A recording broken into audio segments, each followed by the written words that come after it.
What's up guys, Aaron Bennett here. In this video, Celsius updates for the last few days. Right now, there is a war between who owns the assets, right? So we have Chris Ferraro, the CEO, and Celsius/Kirkland, who's representing Celsius, arguing that the earn assets do belong to them, and therefore they should be able to sell those stablecoin assets for more liquidity. We also have Oren Blonstein, another executive, supporting this as well. Then we even have Alvarez and Marshall, this is a separate firm representing Celsius, also supporting selling stablecoins, and I'm going to get to all of their arguments and explain to you what this all means. And next we have the second battle, which is the Preferred Equity Committee. These are people who invested into Celsius through the seed rounds and the funding rounds, and there's this big argument between Kirkland and the UCC agreeing that we need to keep these schedules in crypto. And then we have the Preferred Equity Committee's lawyers with a lot of money behind them saying that we need to change them into US dollars. So I'm going to go over that as well. So the first couple stories, we have Chris Ferraro, then we have Kirkland over at Celsius, we have Oren Blonstein, the head of innovation, and we have Alvarez and Marshall, a firm representing Celsius. They are basically all in support of this motion regarding the ownership of earn assets and the sale of stablecoins. So I'll just summarize their points. So Chris Ferraro is talking all about why the earn assets belong to Celsius. Chris Ferraro says, it's my understanding that every version of the terms of use include one or more provisions authorizing the debtors, meaning Celsius, to make unilateral updates. So Chris Ferraro is talking about the need for liquidity. They have cut costs, but they still need to raise more liquidity. And by selling earn stablecoins, they can meet their fiat obligations in the ordinary course of business. Next, take a look at what Kirkland and Ellis say about the same thing. So this is, again, permitting the sale of stablecoins and why they own the coins in the earn program. So they're coming out with all of these arguments because Monday, December 5th is when this will be before the court. So Kirkland says questions of contract interpretation can be challenging when the terms are ambiguous, but they say the terms of use are explicit as to both the initial title transfer and the consequences thereof. So I'm not going to read this whole thing, but this is really the latest terms of use that says, yes, we gave Celsius our assets to do whatever they wanted with. So that's what this is saying, and that's what he is referring to. And even in the terms of use, it says that if Celsius becomes bankrupt, any eligible assets used in the earn service or collateral may not be recoverable. So the latest terms of use definitely favors Celsius in this argument. Now, I will pause and say that I have heard Simon Dixon talk about if Celsius does own the coins, that's not necessarily a bad thing, especially when it comes to a reorganization or when it comes to tax consequences down the road. But from my understanding, it's not simply a one-sided argument where we win if it's our crypto or deemed our crypto, or we lose everything if it's deemed property of the Celsius estate. It's more complicated than that. What they're arguing here is why it is technically their crypto, and that gives them the permission to use stablecoins to fund their operations. That's what they're going for here. So Kirkland says the debtors own all of the earned stablecoins that they propose to sell, and that these stablecoins would provide Celsius with a much needed liquidity infusion, and they say the terms of use are crystal clear. Any assets transferred into the earn program and the proceeds thereof are of the debtor's property. Now, later in this video, I'm going to talk about what I think about this, and was this kind of like a rug pull? Did they really inform people that they were changing the terms of use to essentially give away your property rights to them? I'll talk about that a little later in the video. So Kirkland is talking about how they changed the terms of use, and it's called a click wrap agreement because new users are required to affirmatively click to check a box confirming that they have read and agreed to the terms of use, and they are arguing that click wrap contracts are routinely enforced in New York law. And they say that Celsius specifically required all account holders to affirmatively accept the latest version of the terms of use, thus replacing their previous existing contract. And they give some pictures of what it looked like to accept the terms of use. Again, they are just trying to make their case about why they can sell our stablecoins to keep their company going. And they're going into a ton of detail about the different phases of terms of use changes that they were proposing. This one, though, stood out to me. Phase 2 commenced on August 5th, 2021. The deadline for account holders to accept the terms of use to avoid an account suspension. So in some of these pictures and what I have read, it's very kind of threatening. Like, hey, you either have to click this box and agree, or else you will not get any access to the wallet and you will need to contact us to withdraw any crypto. So they kind of strong-armed people into accepting these terms of use. And something so fundamental as these assets belong to you, or now they belong to Celsius, I feel like a change that severe should have been explicitly stated, not just like, hey, click this, there's 100 pages of terms of use. We're not even going to tell you what changed. So next we have the declaration of Oren Blonstein, essentially saying the exact same thing. He is in support of the debtor's motion regarding ownership of earned assets and the sale of stablecoins. Now, this makes a lot of sense because if you are working at Celsius, you want your paychecks to keep being filled, and you feel like you still need more time and money in order to get your reorganization off the ground. So in order to do so, they need our stablecoins to keep paying for their business. So he mentions 8 versions of the terms of use, you can see here, and this kind of bothered me. So on August 5th, 2021, the debtors began communicating with the imposition of suspensions for accounts that had not yet accepted terms of use version 6. So that's, again, what I don't like about this is I don't think this was all voluntary. I mean, yes, people could have not accepted and then people took all their money out. But here, for example, these are some internal emails. This one says all active Celsius users must review and accept these changes at the earliest convenience. Must review and accept. So they are wording it in a way, and they have been wording it in a way with all of these different emails, and this is a very, very long document. Important, you must accept the terms of use by August 5th. It's a lot of pressure.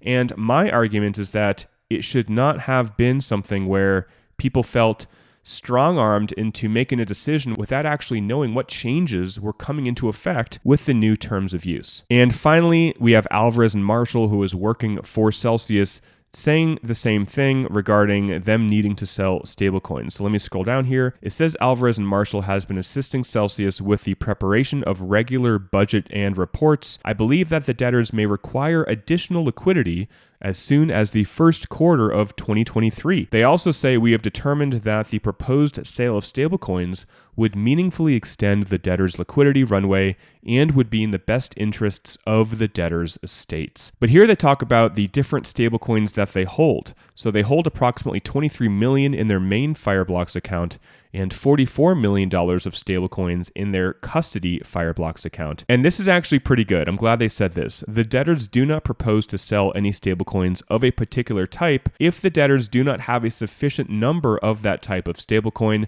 to honor the reserve liabilities for that coin in kind. Scrolling down here, you can see exactly which stablecoins they have, their main accounts on Fireblocks, their custody accounts on Fireblocks, and their reserve liabilities. So they are analyzing everything, and basically if this motion does get passed, then they will do their best to only use certain stablecoins in certain amounts that will not greatly affect what they call their reserve liabilities. So next we're going to go to a different fight. This is Kirkland saying, hey, we're not going to change our proof of claims into US dollars. And this is the fight between Kirkland, the UCC on one side, and then you have the Preferred Equity Committee on the other. These are people who invested over $1 billion into Celsius, and they have a lot of money to fight, and I'm going to explain exactly what they're doing. So Celsius says they want to keep their schedules in cryptocurrency because that is what we transferred into Celsius. Here, Kirkland says the debtors wish to avoid engendering concerns that they intended to make distributions in US dollars, given that the debtors are still exploring Chapter 11 plan constructs focusing on returning value in crypto, not US dollars. So this is a good sign. We have Kirkland saying we don't even want to have things in US dollars because remember, these claim forms, this is going to be sent to all 600,000 people in Celsius, every single person. And if those claim forms say, how much US dollars do you have? That is going to give people the wrong impression, is what they're saying.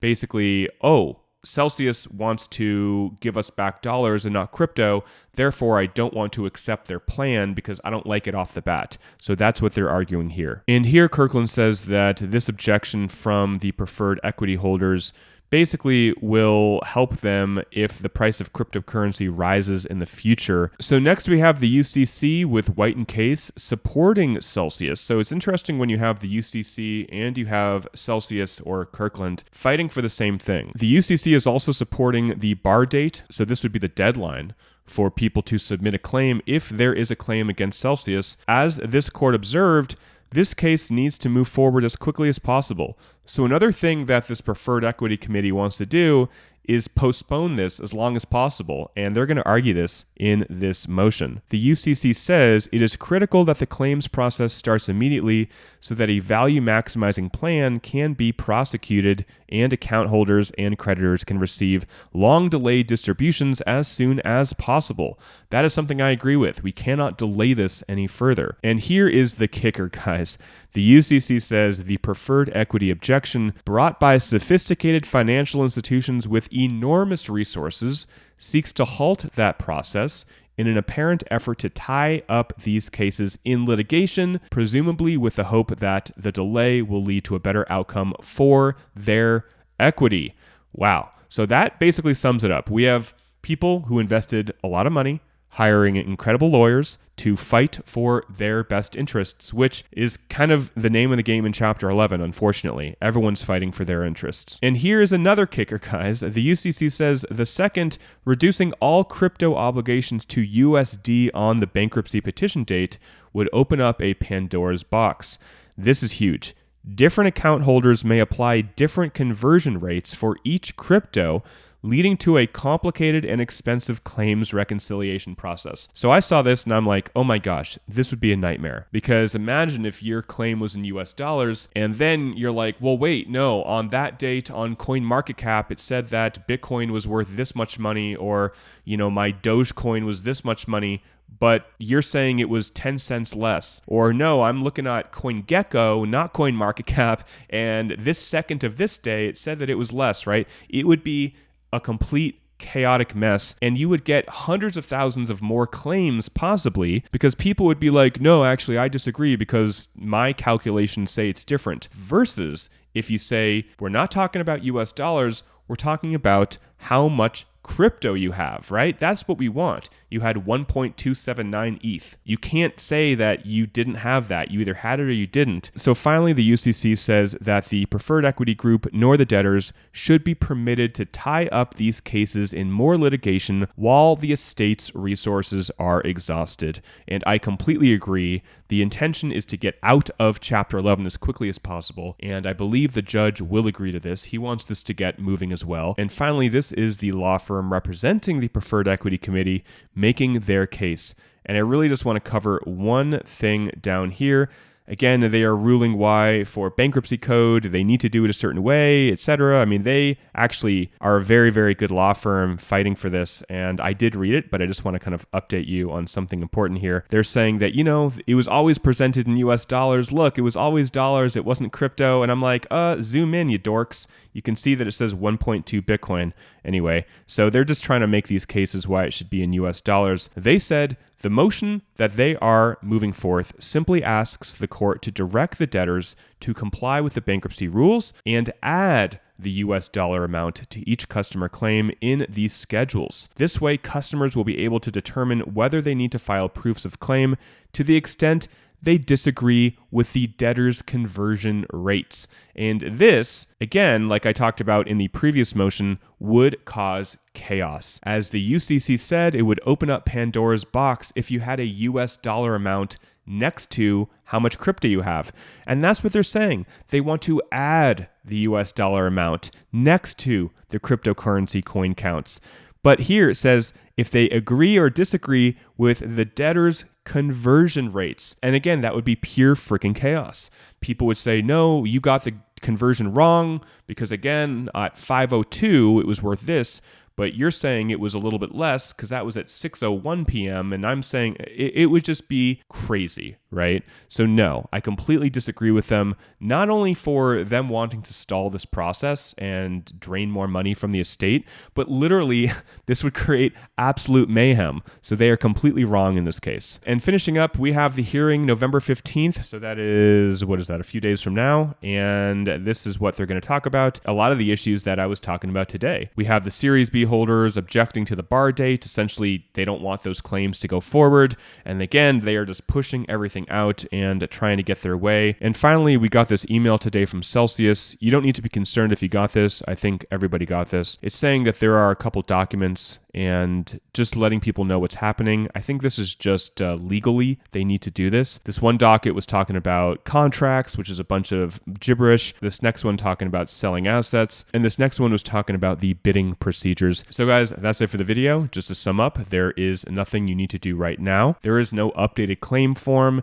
Even if you disagree with the schedules that came out about a month ago or 2 months ago at this point, there is not an updated claim form to say that you disagree yet. When there is, I will let you know, and you will definitely be getting an email from Celsius saying there is an updated claim form. So guys, that's it for the video. Thanks for watching. Hope you guys are doing okay. I know these are crazy times. Trust me, I get it, but I will try to make videos for you as I have done for the last couple months about this stuff.